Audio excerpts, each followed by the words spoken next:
My name is Rocky Nogales. I'm a retired law enforcement officer here in Albuquerque, New Mexico.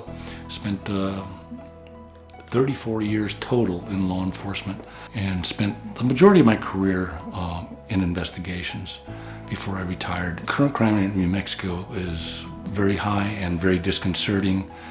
We've seen these peaks of crime just pushing us to the top tier across the nation. Statistics show that violent crime and property crimes are just out of control here in Albuquerque, New Mexico.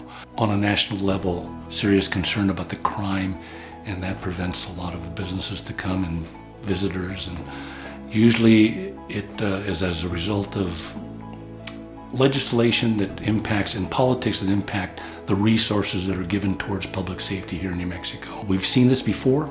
Resources have been reduced. That impacts law enforcement, impacts the corrections department, impacts the courts, impacts the prosecution's office and the public defender's office. All of that is public safety. Political decisions that impact policing. We cannot tolerate anarchy. We cannot tolerate rioting or looting.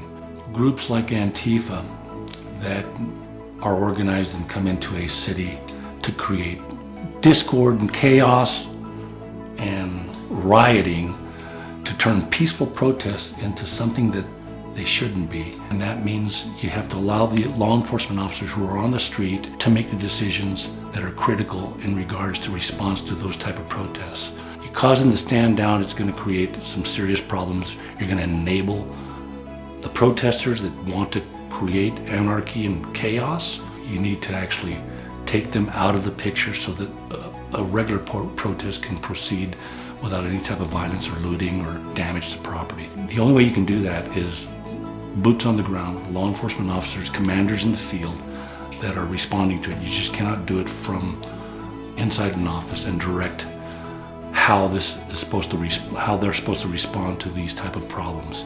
You got to allow the law enforcement officers who are the professionals that are on the street watching this unfold to respond appropriately. The citizens of our state and our city should demand zero tolerance for looting, anarchy, and violence. Vote for people that will make public safety a priority here in New Mexico.